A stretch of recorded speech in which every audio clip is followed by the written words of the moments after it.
Hello everybody, welcome to lesson number 2। इस lesson में हम बात करने वाले हैं फॉर्मेटिंग पैराग्राफ के बारे में, यानी कि ये वाले सेक्शन की बात होगी। उसके बाद हम बात करेंगे रूलर की कि रूलर को कैसे यूज़ किया जाता है, कीबोर्ड पे जो लेफ्ट साइड पे टैब बटन होता है उसकी सेटिंग कैसे की जाती है, उसको कैसे कंट्रोल किया जाता है। ये सारी की सारी चीज़ें इस वीडियो में हम सीखने वाले हैं। काफ़ी इंपॉर्टेंट वीडियो है, बहुत ज़्यादा यूज़ होता है, तो मिस मत कीजिएगा, एंड तक देखिएगा। राइट, चलिए एक एक करके सीखना शुरू करते हैं।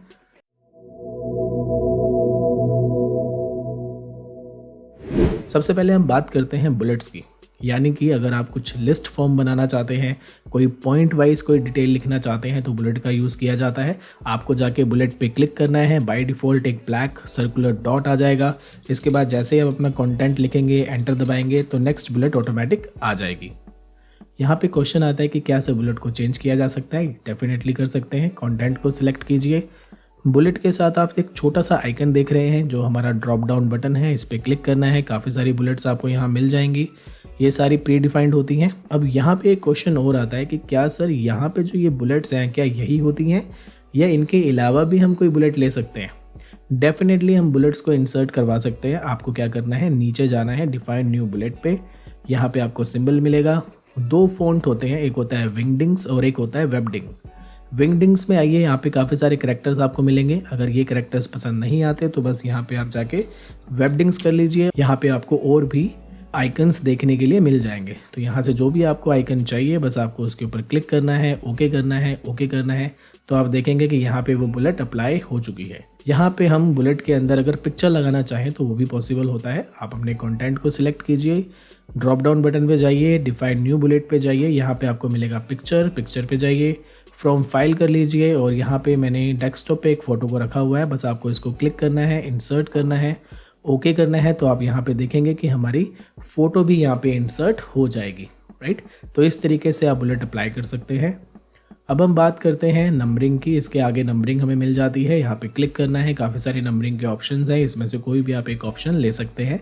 बेनिफिट क्या होगा कि जैसे ही यहाँ पे सेकंड स्टेप के बाद हम एंटर दबाएंगे तो नंबर 3, नंबर 4, नंबर 5 ये सब चीज़ें ऑटोमेटिक इंसर्ट होती चली जाएंगी। राइट, अब हम बात करते हैं मल्टी लेवल लिस्ट की।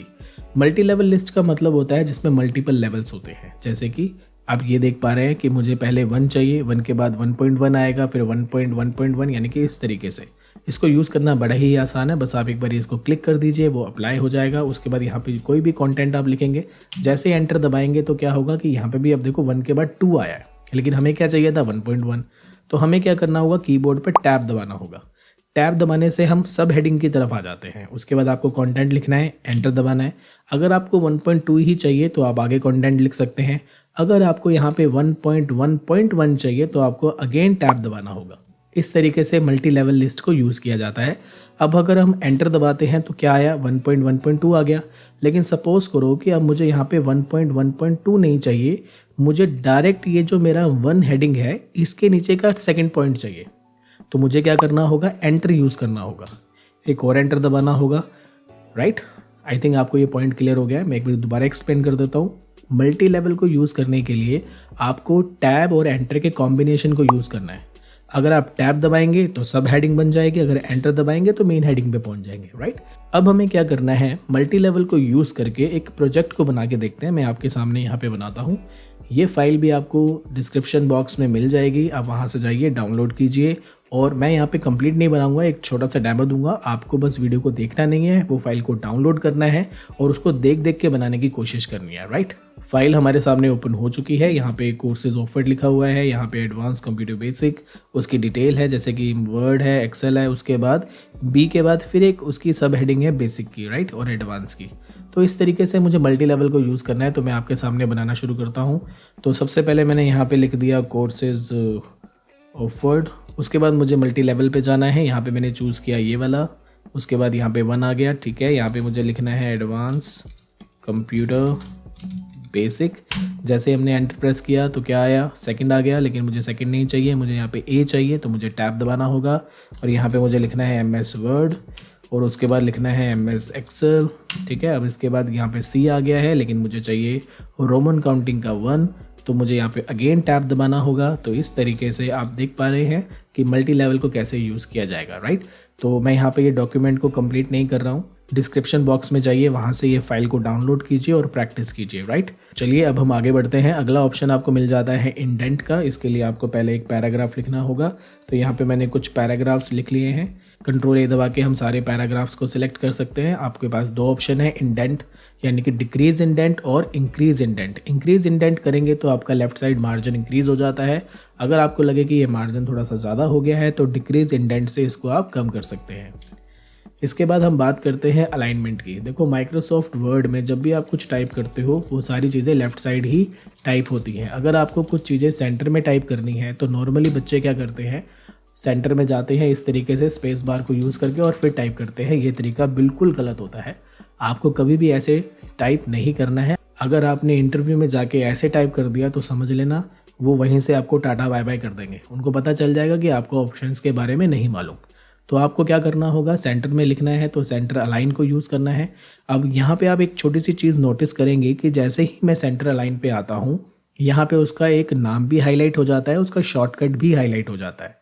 तो आपको क्या करना है, जितने भी ऑप्शन अभी हम यूज़ कर रहे हैं, जिन जिन के शॉर्टकट्स हैं उनके ऊपर जाइए, उनके शॉर्टकट को नोट डाउन कीजिए, उसको यूज़ करने की आदत डालिए। और जिनके शॉर्टकट नहीं है उनके शॉर्टकट कैसे बनेंगे वो मैं आपको बताऊंगा। तो अब आपको क्या करना है, सेंटर में लिखने के लिए सेंटर अलाइन पे क्लिक करना है। कर्सर आपका ऑटोमेटिक सेंटर में आ जाएगा, आप यहाँ पे टाइप कर सकते हैं। अगर आपको राइट साइड टाइप करना है तो आपको राइट अलाइन करना होगा। अगर आपको लेफ्ट साइड टाइप करना है तो आपको लेफ्ट अलाइन करना होगा, ठीक। अब इसके बाद एक चौथा पॉइंट और है यहाँ पे, जस्टिफाई। हमेशा याद रखिएगा ये जो जस्टिफाई फीचर है ये हमेशा पैराग्राफ पे काम करेगा, सिंगल वर्ड या सिंगल सेंटेंस पे काम नहीं करेगा। अब आप देख पा रहे हैं कि ये पैराग्राफ लेफ्ट साइड से बिल्कुल इक्वल है, लेकिन राइट साइड से ये जिगजैग बना हुआ है। अगर आप दोनों तरफ से इसको इक्वल करना चाहते हैं तो आपको इसको सिलेक्ट करना होगा और यहाँ से जस्टिफाई करना होगा, ठीक। आई थिंक ये बात भी आपको समझ में आ गई है। अगला ऑप्शन आपको मिलेगा लाइन स्पेसिंग। आपको सिलेक्ट करना है, यहाँ जाना है, लाइन के बीच में कितना स्पेस होना चाहिए उसको आप कंट्रोल कर सकते हो। नीचे आप ऐड स्पेस बिफोर पैराग्राफ और आफ्टर पैराग्राफ भी कर सकते हो। इसके बाद हम बात करते हैं शेडिंग की। शेडिंग का मतलब होता है कि जो भी पैराग्राफ आपने लिखा हुआ है आपको उसका बैकग्राउंड कैसा चाहिए। आप यहाँ पे जाके उसका बैकग्राउंड कलर चेंज कर सकते हैं। बस आपको सिलेक्ट करना है पैराग्राफ को, यहाँ पे जाना है और उसको कोई भी कलर आप अप्लाई कर सकते हो। मान लो कि आपने कलर अप्लाई कर दिया, अब आपको नहीं चाहिए तो दोबारा इसको सिलेक्ट करना है, दोबारा यहीं जाना है और यहाँ पे आपको मिलेगा नो कलर, तो यहाँ से आप कलर हटा सकते हो। इसके बाद आपको मिलेगा बॉर्डर। बॉर्डर का मतलब होता है आउटलाइन अप्लाई करना। आप अपने कंटेंट को सिलेक्ट कीजिए, उसके बाद बॉर्डर पे जाइए, bottom border, top border, left, right, no, all, outside, यानी कि हर टाइप का यहाँ पे बॉर्डर आपको दिया गया है। आपको जैसा बॉर्डर बनाना है बस उसके ऊपर जाइए और क्लिक कर दीजिए। मुझे चारों तरफ बॉर्डर चाहिए तो मैंने ऑल बॉर्डर्स कर दिया। हमारे पूरे कंटेंट पे एक बॉर्डर अप्लाई हो चुका है, ठीक। अब अगर बॉर्डर नहीं चाहिए तो दोबारा इसको सिलेक्ट करेंगे, दोबारा बॉर्डर्स पे जाएंगे और यहाँ पे जाके कर देंगे नो बॉर्डर्स। आई थिंक यहाँ तक की बातें आपको क्लियर हो गई है। अब हम बात करते हैं सॉर्ट की, यानी कि ये वाला ऑप्शन। सॉर्ट का मतलब होता है सुलझाना, सॉर्ट आउट करना। अब यहाँ पे क्या सुलझाना, यहाँ पे पहले हमें कुछ कंटेंट लिख लेना है। जैसे कि मैं यहाँ पे अल्फ़ाबेट्स लिख रहा हूँ। अब यहाँ पे मैंने एक मतलब जैसे कीबोर्ड पे कीज़ आती है वैसे ही मैंने यहाँ पे अल्फ़ाबेट्स लिख लिए हैं। कोई मुझे कहता है कि सर इसको ना सॉर्ट कर दो, A to Z। A to Z यानी कि A वाले नाम ऊपर होने चाहिए और Z वाले नीचे होने चाहिए, जैसे मोबाइल की फ़ोन बुक में आते हैं, राइट। तो आपको क्या करना होगा, इसको सिलेक्ट करना है, यहाँ पे जाना है और यहाँ पे आपको मिलेगा असेंडिंग एंड डिसेंडिंग, ठीक है। सॉर्ट में जाके असेंडिंग एंड डिसेंडिंग आपको मिलेगा। यहाँ पे आपको असेंडिंग में करोगे तो क्या होगा, A वाले ऊपर होंगे, Z वाले नीचे होंगे। और अगर आपने डिसेंडिंग कर दिया तो Z वाले ऊपर होंगे और A वाले नीचे होंगे। तो आपने यहाँ पे रखना है असेंडिंग और कर देना है ओके। अब देखो ये चीज़ आपके टेक्स्ट पे काम करती है, लेकिन ये चीज़ वैल्यू पे भी काम करती है। अगर आपके पास यहाँ पे कुछ वैल्यूज़ हैं, मान लो कि ऐसे कुछ वैल्यूज़ हैं आपके पास और आप इसको भी एक असेंडिंग ऑर्डर में लगाना चाहते हो तो आपको दोबारा सॉर्ट पे जाना है। असेंडिंग करोगे तो क्या होगा कि स्मॉलेस्ट वैल्यू ऊपर होगी और लार्जेस्ट वैल्यू नीचे होगी। अगर आप यहाँ पे डिसेंडिंग कर देते हो तो क्या होगा कि आपकी लार्जेस्ट वैल्यू ऊपर होगी और स्मॉलेस्ट वैल्यू नीचे होगी, राइट। तो ये वाली बात भी समझ में आती है। अब हमारे पास एक आता है अगला ऑप्शन जिसका नाम है शो हाइड। ये हमारा नॉन प्रिंटिंग एलिमेंट होता है। इसको किस तरीके से यूज़ करते हैं आइए देखते हैं। हमारे पास यहाँ पे कुछ पैराग्राफ्स हैं, ठीक है।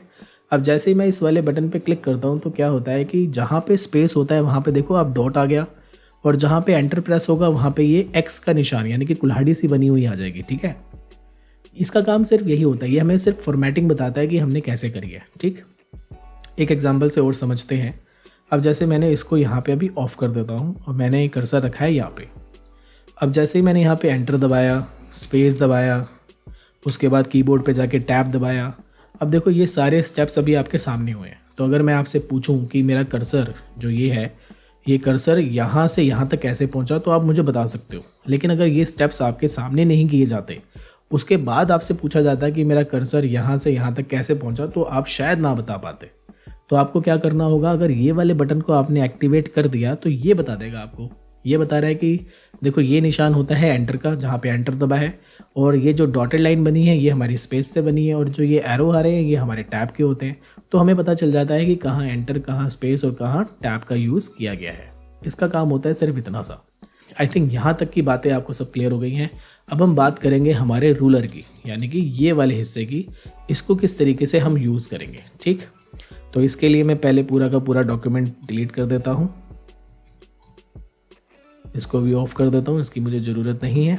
अब देखो यहाँ पे जो ये रूलर आ रहा है, यहाँ पे आप नंबर देख रहे हो 1 2 3 4 5 6 7 8 16 तक आ रहे हैं। बेसिकली ये सेंटीमीटर में आ रहे हैं। नॉर्मली तो हर सिस्टम में ये इंचेस में होते हैं, हमारे सेंटीमीटर में आ रहे हैं। अगर आप भी इसका यूनिट चेंज करना चाहते हो तो आपको क्या करना होगा, ऊपर फाइल पे जाना होगा। यहाँ पे सबसे नीचे आपको मिलेगा मोर में चले जाइए ऑप्शंस में। ऑप्शन में जाने के बाद एडवांस में आपको जाना है। एडवांस में आप थोड़ा सा नीचे स्क्रॉल करके आएंगे, आपको डिस्प्ले का सेक्शन मिलेगा। जैसे कि ये डिस्प्ले आ गया है, इसके अंदर आपको मिल जाएगा show measurement in units of, यहाँ पे आ गया है सेंटीमीटर्स है। मैंने इसको क्लिक करके क्या कर देना है, इंचेस में क्लिक कर देना है एंड कर देना है ओके। तो अब हम देखते हैं कि रूलर को कैसे यूज़ करते हैं। अब आप देखिएगा मैं कीबोर्ड पे जा रहा हूँ और टैब प्रेस करता हूँ। अभी मेरा कर्सर बिल्कुल यहाँ पे 0 के नीचे है। जैसे मैंने टैब प्रेस किया तो आप देखोगे कि ये यहाँ पे इसके नीचे आ चुका है, यानी कि 0.5। फिर मैंने टैब दबाया तो ये 1 के नीचे आ गया, 1.5 2 2.5 3, यानी कि टैब दबाने से क्या हो रहा है, बाय डिफ़ॉल्ट 0.5 इंच का हमें डिस्टेंस का जंप मिलता है। लेकिन हम इसको कंट्रोल कर सकते हैं। कैसे? अगर मैं चाहता हूं कि जैसे ही मैं टैब प्रेस करूं पहली बार तो वो 1 के नीचे रुके, और जब मैं दोबारा टैब प्रेस करूं तो वो 6 के नीचे रुकना चाहिए। तो ये कैसे होगा? इसके सेटिंग करने के 2 तरीके होते हैं। पहला कि आप सीधा रूलर पे जाइए और यहाँ पे क्लिक कर दीजिए, एक छोटा सा एल की यहाँ पे ऐड हो जाएगा, जिससे आपको पता चल जाएगा कि टैब सेट हो गया। उसके बाद एक जगह 6 नंबर पे भी कर दीजिए। तो इस तरीके से टैब की सेटिंग कर सकते हो।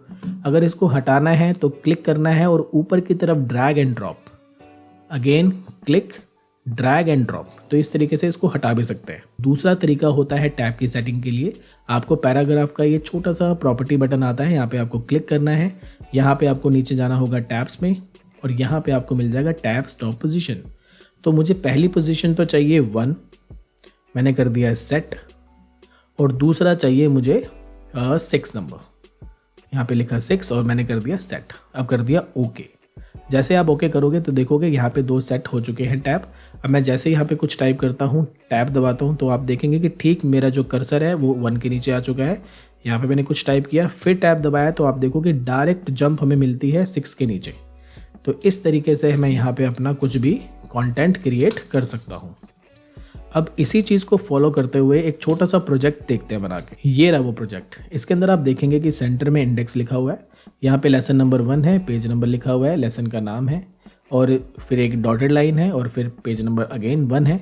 तो इस तरीके से हमें ये इंडेक्स बनाने की कोशिश करनी है। इसके अंदर आप टैब यूज़ कर सकते हैं, बिल्कुल करेक्ट बनेगा। और टैब दबाता हूँ, पहुँच जाता हूँ MS वर्ड में। अब यहाँ पे टैब की सेटिंग मुझे करनी है। हमें एक चीज़ का ध्यान और देना होगा। अब यहाँ पे क्वेश्चन आता है कि सर क्या ये डॉटेड लाइन हमें खुद बनानी है कीबोर्ड पे जाके जो डॉट होता है उससे, या ये भी ऑटोमेटिक आ सकती है?